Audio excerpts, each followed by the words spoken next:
What's up guys, Agent here again with another build video, and today we're going to be going over the Stamina Necromancer DPS. The Stamcrows are still the strongest stamina DPS in the game right now. Not much has changed in Harrowstorm. There weren't that many balance changes in this patch, so a lot of DPS kind of standing is pretty much right in line where it has been for stamina DPS at the very least. For Magicka, it's a little bit of a more complicated story, but generally speaking, for both Magicka and stamina, the pecking order still has remained about the same. So no really new rotation changes, no real new gear changes too much, particularly for stamina DPS in Harrowstorm. So this build video will be taking a look at skills and the rotation for a stamina necromancer. So if you're interested in knowing what gear I am running, you will want to check out the gear video, which should be popping up in the upper right hand corner right now. So if you want to take a look at the gear, go ahead and click on that video and then come back here for the rotation. I will do a brief bit on the CP because necromancers do have additional penetration through one of their passives. So I will briefly touch upon CP, which CP distribution you want to use as a stamina necromancer before going into the rotation itself. So starting off with our skills, with our front bar, this is the dual wield bar. We have Venom Skull, Blighted Blastbones, Unnerving Boneyard, Detonating Siphon, Barbed Trap, and Flawless Dawnbreaker. The flex spot here would probably be Unnerving Boneyard. So Unnerving Boneyard is pretty useful to have for the Major Breach and Major Fracture. Especially for trash fights, but if you have multiple necromancers, you might not need to run Unnerving Boneyard, so you can run something like Vigor for a self-heal, or something else to help out sustain. It's kind of up to you whether you want to move this flex spot around or not. You could also go with the other morph of Unnerving Boneyard, which is Avid Boneyard for the self-synergy. That'll give you a little bit more consistent and higher uptime on Lokkestiiz if you're running that set. For our bow bar, we have Skeletal Archer, Poison Injection, Endless Hail, Detonating Siphon again for the damage done passive, so this is also a flex spot on the back bar. Barbed Trap and Pestilent Colossus. So touched upon a few options for your kind of flex spots here, the big one probably being Vigor. I personally recommend Echoing Vigor instead of Resolving Vigor, just because you can stack multiple Echoing Vigors, so if you have multiple stamina DPS, if you all use Echoing Vigor, you'll end up getting more healing done per second compared to if you were all running Resolving Vigor instead. Other potential flex options are any of the Fighter's Guild line for additional weapon damage bonus. Camouflage Hunter is nice for Minor Berserk if you're in a situation where you can get it to proc. Ring of Preservation is nice for a minor protection and a self-heal. It's not quite as strong as Vigor, but it's still pretty useful because it is an AoE heal, plus you also get some additional mitigation through minor protection. And then you also have Silver Shards or Silver Leash. Shards is more for the cleaves. Leash can help pull things in. Probably won't be using Leash all too much. You're probably are going to be better off using shards for cleave damage, but it's kind of up to you whether you want to use silver shards as a cleave attack, or you want to use something like a two-handed build for the additional cleave on a two-handed build.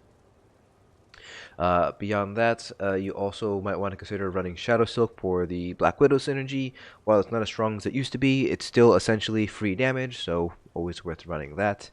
Under the weapon line, you could also run Whirling Blade as an execute. It is quite difficult to sustain, so not really best for all groups, but it is an option if you want to run Whirling Blades. And for additional mitigation, you can also run either Shuffle or Elude for the Major Evasion, which reduces damage from AoE attacks by 25%, which is actually pretty strong and very, very useful across many different trials and dungeons, because a lot of the damage you will be taking does actually fall under AoE damage, so it is mitigated by Major Evasion.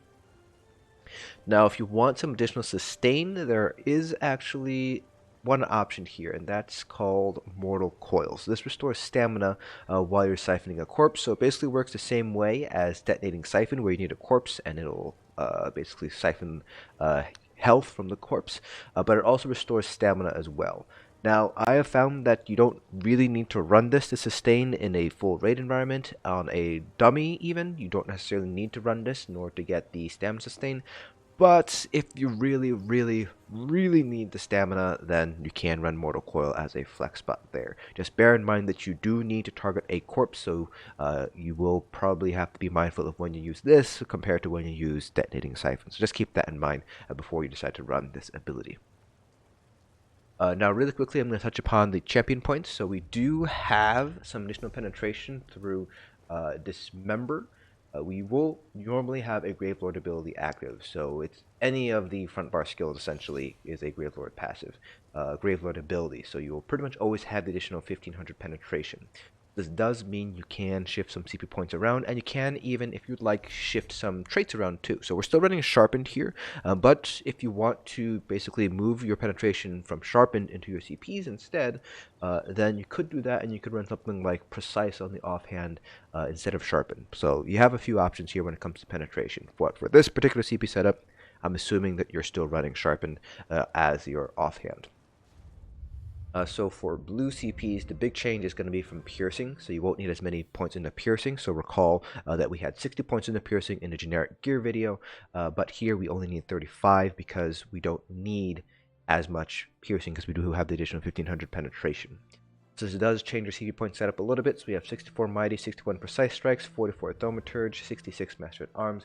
You can shift a few points around depending on how much you want in the Thaumaturge. Definitely want to have at least 61 Precise Strikes and 64 Mighty though, so it's really just going to be swapping these two back and forth, so between Thaumaturge and Master at Arms. So I have more into Master at Arms here, but you can kind of meet in the middle and do something like 52, 40, 56, and then just put the remaining two into piercing there, just for give you a little bit of padding. So a couple of options when it comes to blue CPs, so we'll just confirm this setup here. They should all be fairly similar. When you're talking about these very small differences in percentage points, 2-3%, it's not going to make a huge difference in your overall DPS. So that pretty much covers it for skills and the kind of slight changes in the CPs. Now for the rotation itself, much like Magic Necromancers and Warden's DPS, you're going to be centered around using Blastbones. Now I'm assuming you're playing within melee range because you're a stamina DPS, chances are you are within melee range. So basically what that means is you will be able to use Blastbones 2 abilities and then cast Blastbones again. So much like the Warden DPS where you had Shulk's 2 abilities, Shulk's, your basic rotation here is Blastbones 2 abilities, Blastbones. The other thing you want to make note of is that Detonating Siphon is off of the global cooldown, which means you can use this at the same time as another ability. So what I like to do is I basically like to hit Detonating Siphon at the same time I'm casting another ability. So on the keyboard and mouse, for example, if I were to reuse Venom Skull and my Detonating Siphon needs to be re-upped, then I would just hit 1 and 4 at the same time. So just keep that in mind that Detonating Siphon is off the global cooldown, so you can cast it right when you cast another ability. So just keep that in mind. The other thing too with Detonating Siphon is that you do want it to last the full duration in order to get the explosion that happens. So you don't want to recast Detonating Siphon early, unlike with the other morph Mystic Siphon, where you can recast it early and not lose that much DPS. With Detonating Siphon, because of that last explosion at this when it runs out, you do want Detonating Siphon to run completely out before you re-up it. The general rotation is, like I said, fairly simple but dynamic because you do use Blastbones 2 abilities, Blastbones 2 abilities. So we'll just demonstrate here on the dummy. So you can see here 1, 2, and I'm doing, so I did Siphon and Venom Skull at the same time there. So 2 abilities here.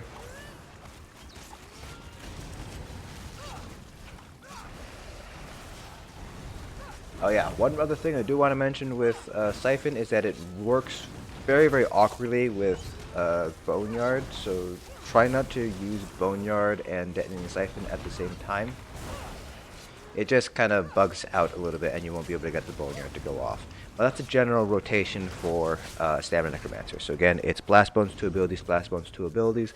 Make sure Detonating Siphon runs completely out and then recast it at the same time as another ability.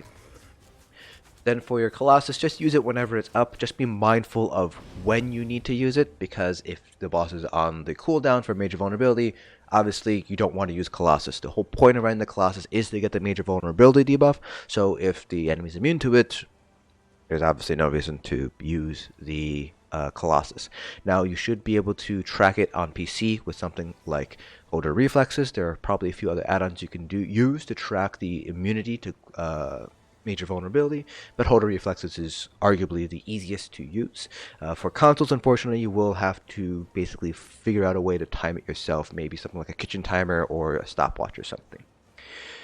So, with all that said and done, let's go ahead and do a rotation here with the 20 Demi Parse. So this parse is to give you an idea of where the Stamina Necromancer stands compared to other stamina builds I have on my channel. Your DPS is going to vary in raids compared to on a dummy parse, because in raids we do have some additional debuffs, some additional buffs. We have different buff and debuff uptimes because the trial dummy does give us 100% uptime on certain buffs, which is a little bit unrealistic for a few, but kind of realistic for a couple others. You also get some additional sustain bonuses from a trial group, so you have things like Hercene, Symphony of Blades. We're trying to mimic that by using Lava Foot on our parse, but you still get a little bit more sustain in an actual raid environment than you do on a trial dummy. So again, the trial dummy parse is for a point of comparison to other classes on my channel, not a one-to-one comparison to actual in-raid performance. So, let's go ahead and get started.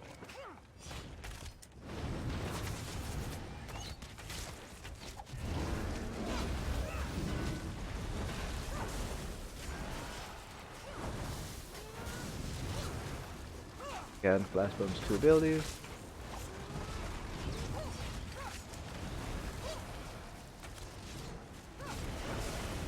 Make sure we have Detonating Siphon go off before we recast it.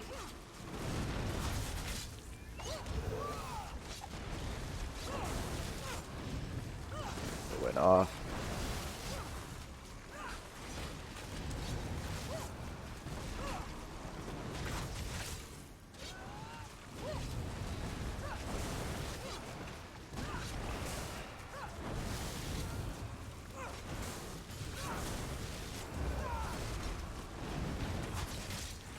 I want to do Trap first, then Boneyard. General order of dots is going to be your bow dots first, that'd be Endless Hail and Poison Injection, and then you want Trap afterwards, in terms of priority.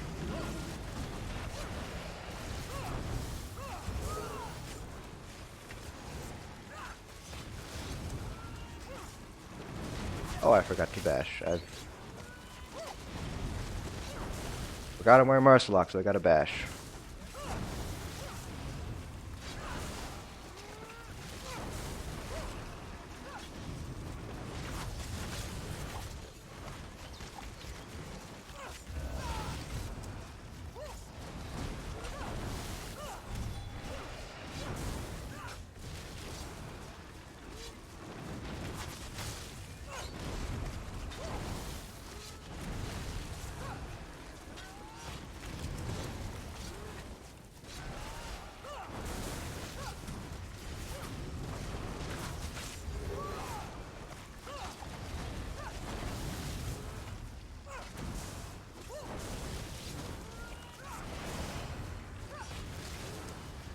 Do our bow dots first before we get the skeleton archer back.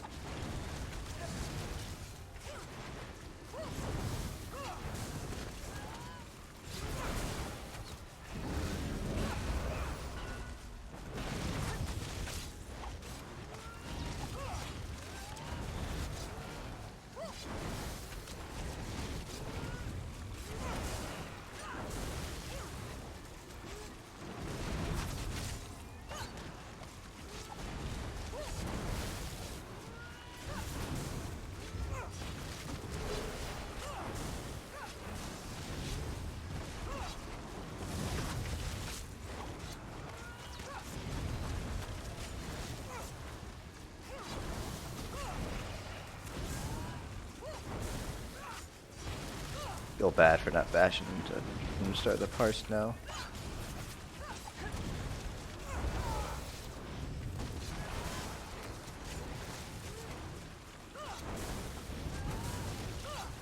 It's gonna lower our DPS a little bit here.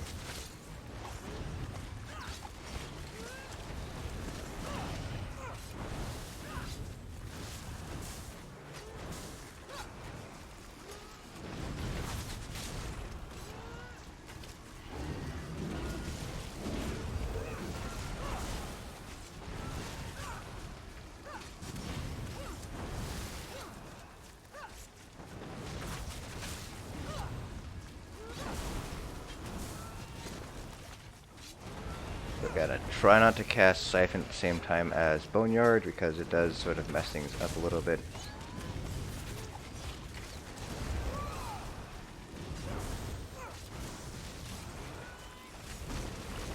Oh yeah, so I did mess up rotation a little bit by not bashing sooner, but I think I have an earlier parse saved up. So that one was pretty bad, 84.2k. Here's one where I bashed more often. So 86.2 is probably closer to what I should be able to pull. Probably, this is probably still a little bit low. This because I probably wasn't bashing on cooldown here either. I'm not really that great at remembering to bash here. But you can see here 86.2k, so still pretty strong overall. Still one of the strongest stamina classes in the game. It's also the only way to get major vulnerability outside of the magic necromancers, of course. So in stamina heavy groups, you're still going to want to run at the very least 3 or 4 necromancers for the major vulnerability debuff. So just keep that in mind, that you do need to just time your Colossus ultimate here and there. Max penetration here, you can see here with 35 points into piercing was 59.25 with a mean of 57.46, so it probably dropped a couple of the Gravelord abilities, which ended up dropping the mean penetration, but this is fairly close to 58.50, which is what we want for an actual trial scenario. But that's it for this build video. If you guys have any questions, feel free to leave them in the comment section below. I'll try to answer them to the best of my ability. Hopefully you guys found this informative, and I'll see you guys in the next dungeon.